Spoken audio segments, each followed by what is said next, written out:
विजयादशमी की कथा।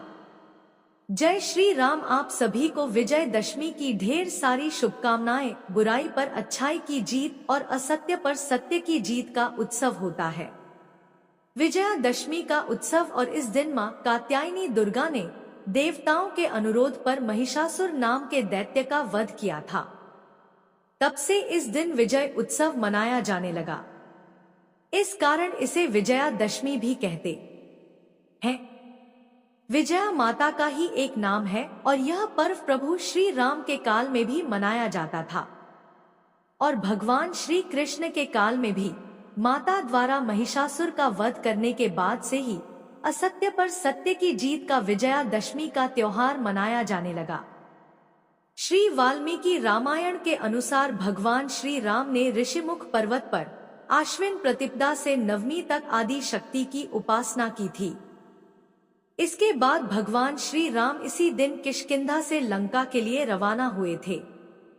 यह भी माना जाता है कि रावण वध के कारण ही दशहरे का पर्व मनाया जाता है। भगवान श्री राम ने दशमी तिथि को ही रावण का वध किया था। श्री राम ने रावण का वध करने से पहले नीलकंठ पक्षी को देखा था और नीलकंठ पक्षी को शिवजी का रूप माना जाता है। इसलिए दशहरे के दिन नीलकंठ पक्षी को देखना बहुत ही शुभ होता है। यह भी कहा जाता है कि इसी दिन पांडवों को वनवास हुआ था और वे वनवास के लिए प्रस्थान कर गए थे। इसी दिन अज्ञातवास समाप्त होते ही पांडवों ने शक्ति पूजन कर शमी के वृक्ष में रखे हुए अपने शस्त्र पुनः अपने हाथों में लिए और विराट की गौएं चुराने वाली कौरव सेना पर आक्रमण करके विजय प्राप्त की थी। इस दिन पांडवों ने कौरवों पर भी विजय प्राप्त की थी। यह भी कहा जाता है कि इसी दिन भगवान शिव की पत्नी देवी सती अपने पिता दक्ष के यज्ञ की अग्नि में समा गई थी। माना जाता है कि दशहरे के दिन ही कुबेर देव ने राजा रघु को स्वर्ण मुद्रा देते हुए शमी की पत्तियों को सोने का बना दिया था। तभी से शमी को सोना देने वाला पेड़ माना जाता है। यह भी कहा जाता है कि एक ब्राह्मण ने एक राजा से दक्षिणा में 1,00,000 स्वर्ण मुद्राएं मांग ली थी, तो चिंतित राजा ने एक दिन का समय मांगा। राजा को स्वप्न में भगवान ने दर्शन देकर कहा कि तुम शमी के पत्ते लेकर आओ, मैं उसे स्वर्ण मुद्रा में बदल दूंगा। यह स्वप्न देखने के बाद राजा की नींद खुल गई और उसने उठकर शमी के पत्ते लाने के लिए अपने सेवकों को साथ लिया और फिर सुबह तक शमी के बहुत सारे पत्ते एकत्रित कर लिए। तभी दिव्य चमत्कार हुआ और सारे के सारे शमी के पत्ते स्वर्ण में बदल गए। तभी से इस दिन शमी के पेड़ की पूजा का प्रचलन भी आरंभ हो गया। विजयदशमी के दिन मुख्य रूप से रावण के पुतले का दहन किया जाता है। आखिरकार रावण में ऐसा क्या था जो हर साल उसका पुतला दहन करके दशहरा मनाया जाता है। रावण का जीवन रहस्यों से भरा हुआ था। एक तरफ तो उसके परम शिव भक्त होने की बात कही जाती है और उसे प्रकांड विद्वान ब्राह्मण माना जाता है। दूसरी तरफ हर साल दशहरे पर उसका पुतला फूंका जाता है। आखिर रावण का चरित्र एक विद्वान ब्राह्मण होने के बाद भी इतना दूषित कैसे हो गया कि लोग उसे घृणा भरी नजरों से देखते हैं और हर साल उसका पुतला जलाकर दशहरे का त्योहार मनाते हैं। तो प्रिय श्रोताओं, आज विजयदशमी के शुभ अवसर पर आप इस कथा को भी सुनेंगे। उससे पहले सुनिए भगवान श्री राम और एक बुढ़िया की कहानी। जब भगवान श्री राम ने एक बुढ़िया पर कृपा करी, तब कैसे उनका जीवन बदल गया, यह आज की सुंदर कहानी के माध्यम से आप जानेंगे। इसलिए आप सभी से अनुरोध है, आज की इन कथाओं को आप पूरा सुनकर कमेंट बॉक्स में जय श्री राम लिखकर अगर कथाएं अच्छी लगे तो वीडियो को लाइक जरूर कीजिएगा। प्राचीन कथा के अनुसार भगवान श्री राम, माता सीता और भगवान लक्ष्मण जी वनवास को जा रहे थे। उस समय भगवान श्री राम ने थोड़ी देर विश्राम करने का निश्चय किया। तब जहां पर भगवान विश्राम कर रहे थे वहीं पास में ही एक बुढ़िया रहती थी। भगवान श्री राम, लक्ष्मण जी और सीता माता जी उस बुढ़िया के घर गए। उस समय बुढ़िया सूत काट रही थी। बुढ़िया ने श्री राम, लक्ष्मण जी और माता सीता का आदर पूर्वक स्वागत किया और उन्हें स्नान ध्यान करवाकर भोजन करने के लिए कहा। तो भगवान श्री राम कहने लगे कि माता, मेरा हंस भी तो बहुत भूखा है, इसके लिए पहले मोती ला दो, बाद में मैं भोजन करूंगा। यह सुनकर बुढ़िया तो बहुत परेशान हो गई, लेकिन बुढ़िया अपने घर आए हुए मेहमानों का निरादर नहीं करना चाहती थी। इस वजह से वह दौड़ते दौड़ते अपने नगर के राजा के पास गई और उससे उधार में मोती देने को कहा। बुढ़िया की हैसियत नहीं थी कि राजा को मोती लौटा सके, लेकिन फिर भी बुढ़िया पर तरस खाकर राजा ने उसे मोती दे दिया। बुढ़िया बड़ी खुश हुई और दौड़ते हुए वह घर पहुंची और उस मोती को लाकर उसने भगवान श्री राम के हंस को खिला दिया। हंस को खाना खिलाने के बाद बुढ़िया ने भगवान श्री राम को भी भोजन कराया। भोजन करने के बाद भगवान श्री राम जाते समय बुढ़िया के आंगन में एक मोती का पेड़ लगा दिए। जब पेड़ बड़ा हो गया तो उसमें बहुत सारे मोती लगने लगे, लेकिन बुढ़िया को तो इन मोतियों के बारे में कुछ भी नहीं पता था। और जब उधर पेड़ से मोती गिरते तो उसकी पड़ोसन आकर उन्हें उठाकर ले जाया करती। एक दिन की बात है, बुढ़िया उसी पेड़ के नीचे बैठकर सूत काट रही थी, तभी पेड़ से मोती गिरा। बुढ़िया ने तुरंत वह मोती उठा लिया और उसे राजा के पास ले गई। बुढ़िया के पास इतने सारे मोती देखकर राजा को हैरानी हुई। राजा ने बुढ़िया से पूछा कि तुम्हारे पास इतने मोती कहाँ से आए? तब बुढ़िया ने राजा को बताया कि उसके आंगन में एक मोती का पेड़ है। यह सुनकर राजा ने तुरंत उस पेड़ को अपने आंगन में लगवा दिया।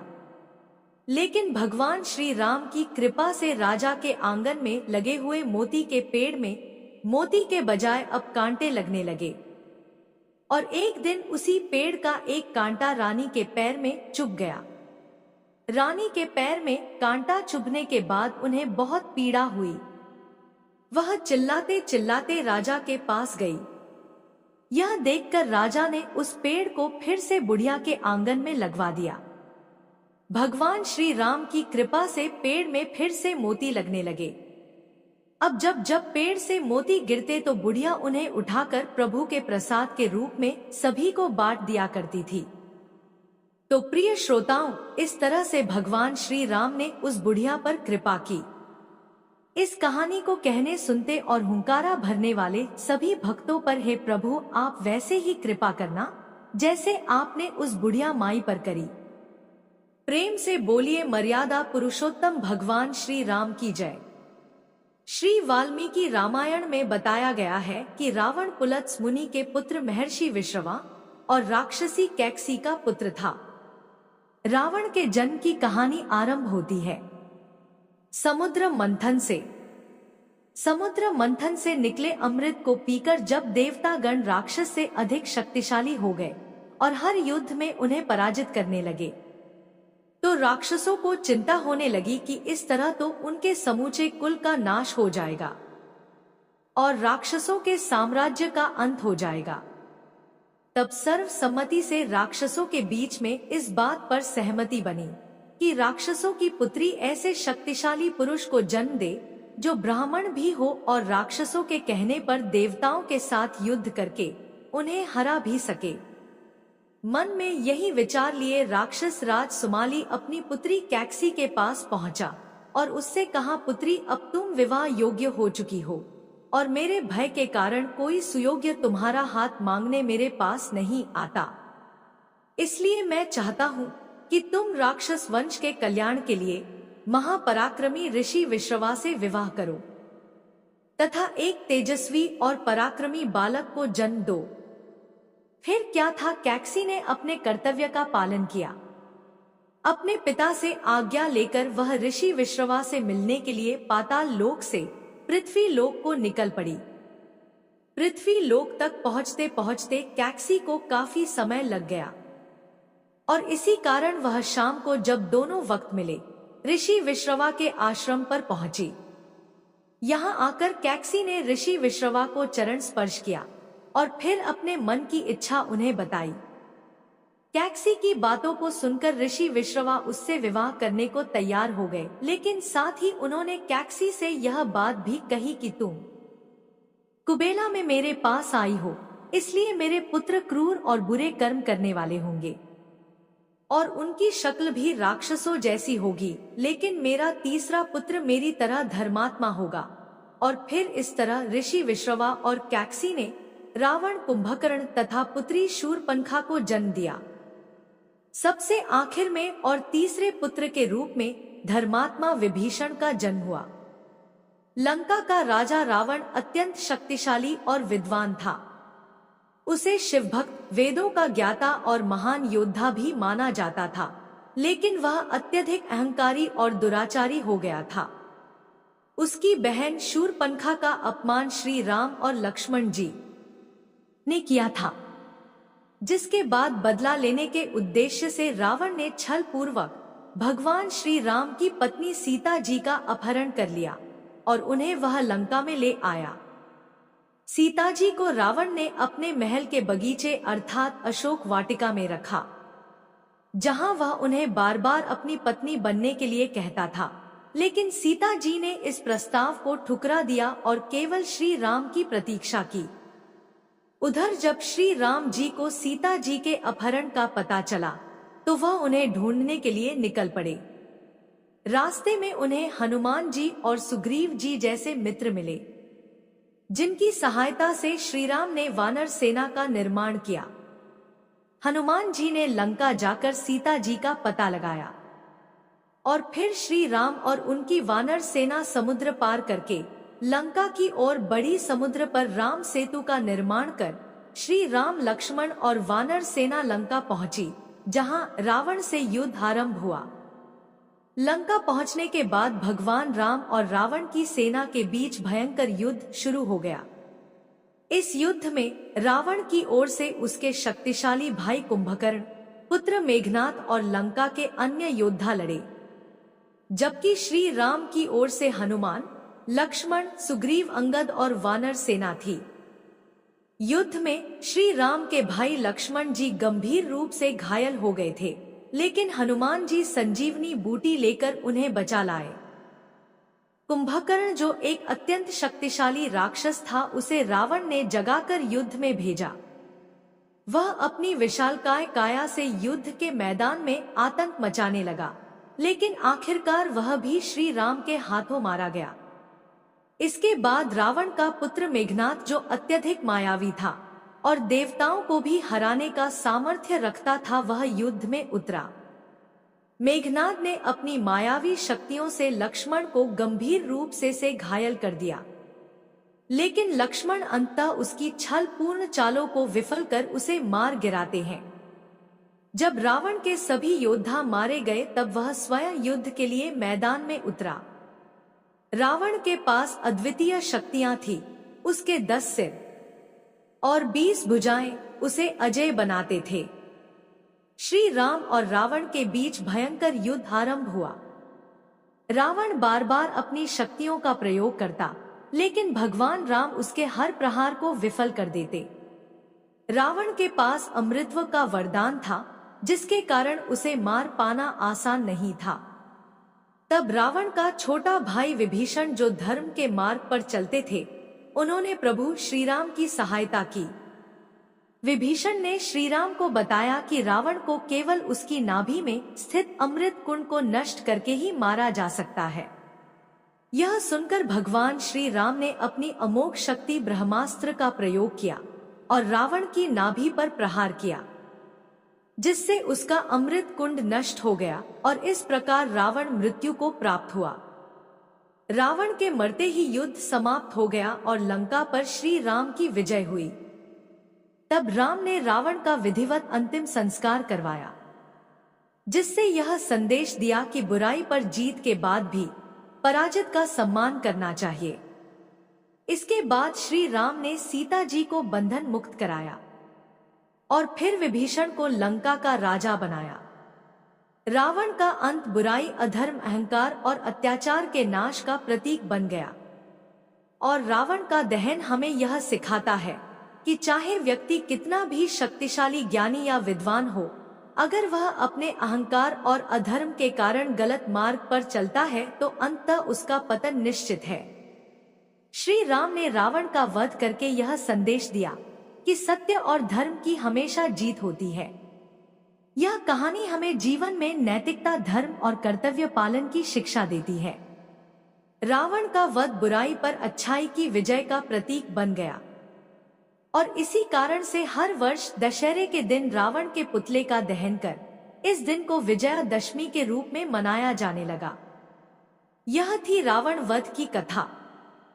प्रिय श्रोताओं, अब आपको सुनाते हैं एक ऐसी सुंदर कथा जिसे सुनने के बाद आप भी भाव विभोर हुए बिना नहीं रह पाएंगे, क्योंकि यह कथा तब की है जब भगवान श्री राम का जन्म हुआ था। नन्हे सुकुमार और कोमल से श्री राम थे। जब कैलाश पर्वत पर विराजमान भगवान शंकर को उनके अवतरण की बात पता चली, तब वे भगवान श्री राम के स्वाल रूप के दर्शन करने के लिए अत्यंत उत्सुक और लालायित हो उठे। किस प्रकार से भगवान शिव भगवान श्री राम के दर्शन करने के लिए पहुंचे, इस अद्भुत कथा के माध्यम से अब आप सभी जानिए। एक बार की बात है, भगवान शिव और माता पार्वती कैलाश पर्वत पर बैठे हरिनाम संकीर्तन कर रहे थे।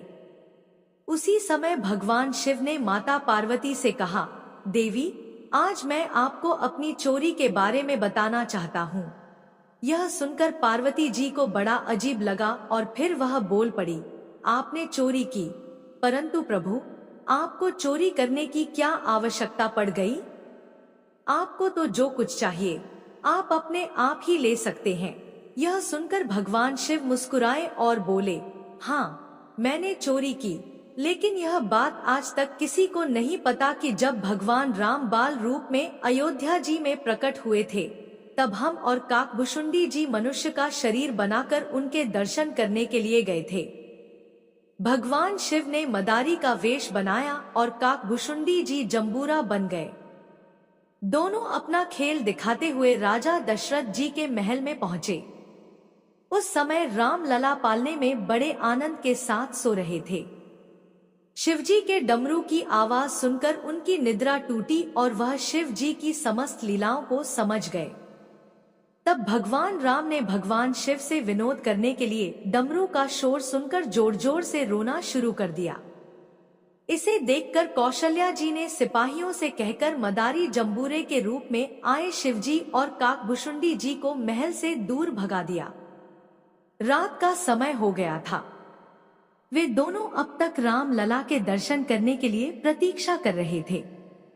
अब तो दोनों सरयू जी के घाट पर आ गए। तब काकभुशुंडी जी ने भगवान शिव से आगे की योजना पूछी। काकभुशुंडी जी ने पूछा, महादेव, कहिए, अब की बार तो हम असफल हो गए। अब किस तरह से हमें राम लला के दर्शन करने होंगे? आगे का उपाय बताइए कि आगे हमें क्या करना है। भगवान शिव ने कहा, अब कल का कल देखेंगे। अगला दिन हुआ। सारी रात दोनों ने सरयू नदी के तट पर ऐसे ही जागते बिता दी। अगला दिन हुआ तो भगवान शिव ने एक ज्योतिषी का रूप बनाया और काकभुशुंडी जी उनके शिष्य बन गए। उनके चेले और भगवान शिव अब दोबारा दशरथ जी के महल में पहुंचे और लोगों को उनका भविष्य बताने लगे। अभी वे सब महल के बाहर ही खड़े हुए हैं और लोगों को बुलाकर उनका भविष्य बता रहे हैं। तब शिवजी ने महल की एक दासी को अपने बच्चे के साथ वहां से जाते देखा और काकभुशुंडी जी को उसे बुलाने का इशारा किया। ज्योतिषी की तारीफ करके काकभुशुंडी जी दासी को उसके बच्चे का हाथ दिखाने के लिए शिव जी के पास ले आए। अब देखिए काकभुशुंडी जी कैसे भगवान शिव का सहयोग कर रहे हैं, कैसे उनकी बढ़ चढ़कर तारीफें कर रहे हैं कि यह कितने बड़े ज्योतिषी हैं। सब लोग आइए और अपना हाथ दिखाकर अपना भविष्य जानिए। तब काकभुशुंडी जी दासी को उसके बच्चे का हाथ दिखाने के लिए शिवजी के पास ले आए। ज्योतिषी बने शिव जी ने उस बालक का एकदम सटीक भविष्य बता दिया। बताते भी क्यों ना, भगवान शिव तो अंतर्यामी है, सब कुछ जानते हैं। जब कोई ज्योतिषी हाथ देखकर भविष्य बताते हैं तो कुछ ना कुछ दक्षिणा तो उन्हें देनी ही पड़ती है। जब दासी ने शिव जी से कहा कि बताइए आपको दक्षिणा में क्या चाहिए, तो भगवान शिव ने दक्षिणा में बस यही मांगा कि बस किसी तरह से हमें राजमहल में प्रवेश दिलवा दो। दासी राजमाता कौशल्या के पास जाकर उन ज्योतिषी की खूब तारीफें करने लगी। इतनी तारीफ की कि तारीफें सुनकर माता कौशल्या के मन में भी अपने राम लला का भविष्य पूछने की इच्छा उत्पन्न हो गई। उन्होंने ज्योतिषी को महल में अंदर आने का आदेश दे दिया। माता कौशल्या ने ज्योतिषी के चरण स्पर्श कर आरती की, फिर उन्हें स्वादिष्ट भोजन आदि कराया। इसके बाद चारों राजकुमारों राम, लक्ष्मण, भरत और शत्रुघ्न को भी ज्योतिषी रूपी शिव जी के चरण स्पर्श कराए। भगवान शिव राम जी का दर्शन पाते ही इतने प्रसन्न हुए कि उन्हें देखते ही समाधि में चले गए। एकदम मौन के मौन रह गए। जो हाथ जहां था वहीं रुका रह गया, आंखें पलक झपका भूल गई। भगवान शिव तो अपनी सांस रोककर खड़े ही रह गए। बहुत सारा समय ऐसे ही बीत गया। अब यह सारी स्थिति देखकर माता कौशल्या बड़ी परेशान हो गई। तब भगवान श्री राम ने अपनी लीला से सारी स्थिति को संभाला। सोचने लगे कि कहीं ऐसा न हो माता कौशल्या को मेरे भगवान होने की बात पता चल जाए। अगर मेरी मैया को यह बात पता चल गई तब तो वह मुझे एक भगवान की तरह से ही मेरा ध्यान रखेंगी। हो सकता है मुझे मंदिर में बिठा दे और फिर मेरी आरती किया करें, मेरी पूजा पाठ किया करें। लेकिन मैंने तो इस पावन अयोध्या नगरी में अवतार ही इसलिए लिया है कि मैं माता कौशल्या की गोद में एक बालक की तरह खेलकूद कर बड़ा हो सकूं, अपनी मैया का खूब स्नेह पाऊं, खूब दुलार करवाऊं। कहीं ऐसा न हो जाए कि भगवान शिव की इस स्थिति से माता को मेरे वास्तविक रूप का पता चल जाए। अब तो मुझे ही कुछ करना होगा, मुझे ही सारी स्थिति को संभालना होगा, नहीं तो भोले भंडारी तो इसी तरह समाधि में लीन रह जाएंगे। तब भगवान राम, जो कि शिशु रूप धारी थे, जोर जोर से रोना शुरू कर दिया। यह देखकर मैया को उनकी बड़ी चिंता हुई। हाथ जोड़कर ज्योतिषी महाराज से कहने लगी, ज्योतिषी महाराज, आप जल्दी से मेरे पुत्र का हाथ देखकर उनका भविष्य बताइए। मेरा लल्ला बहुत देर से भूखा है, मुझे इसे दूध भी पिलाना है। देखो तो जरा मेरा लल्ला कितनी जोर जोर से रो रहा है। आप जल्दी से इनका हाथ देखिए और यहाँ से जाइए। माता कौशल्या की आवाज सुनकर भगवान शिव वापस अपने स्वरूप में लौटे। उनकी समाधि भंग हुई और फिर किसी तरह से ज्योतिषी बने भगवान शिव ने भगवान राम का भविष्य बताया और वहां से विदा ली। यह समस्त कथा भगवान शिव माता पार्वती को बता रहे हैं। सारी कथा सुनने के बाद माता पार्वती मुस्कुराने लगी, जिसे देखकर भगवान शिव बड़े आश्चर्यचकित हुए और वे देवी से पूछने लगे, क्या बात है देवी? मैंने आपको बिना बताए राम लला के दर्शन किए, आप क्रोध करने के बजाय मुस्कुरा रही हैं। क्या कारण है आप मुस्कुरा रही हैं? तब माता पार्वती जी ने उत्तर दिया, नाथ, अगर महल की दासी ना आई होती तो क्या आप अयोध्या नगरी के उस पावन महल में प्रवेश कर पाते? देवी पार्वती की यह बात सुनकर भगवान शिव सोच में पड़ गए। तब देवी पार्वती जी ने ही आगे उत्तर दिया, नाथ, अगर महल की दासी नहीं आई होती तो आप उस दिन महल में प्रवेश कर ही नहीं पाते। प्रभु, क्या आपने अब तक उस दासी को नहीं पहचाना? और ऐसा कहने के साथ ही देवी पार्वती मंदमंद मुस्कुराने लगी। तब भगवान शिव ने जब उनकी ओर देखा तो वे सारा रहस्य जान गए। दरअसल भगवान शिव की राम लला के दर्शन की मनोकामना को पूर्ण करने के लिए माता पार्वती ने ही महल की दासी का रूप धरा था और वे उनसे पहले ही अयोध्या नगरी में पहुंच चुकी थी। तो आज यहीं पर हमारी कथा समाप्त होती है। आज की कथा आप सभी को कैसी लगी कमेंट बॉक्स में जरूर बताइएगा और कमेंट बॉक्स में जय श्री राम लिखना मत भूलिएगा। जय श्री राम। अगर वीडियो पसंद आई तो हमारे चैनल को सब्सक्राइब करें। धन्यवाद।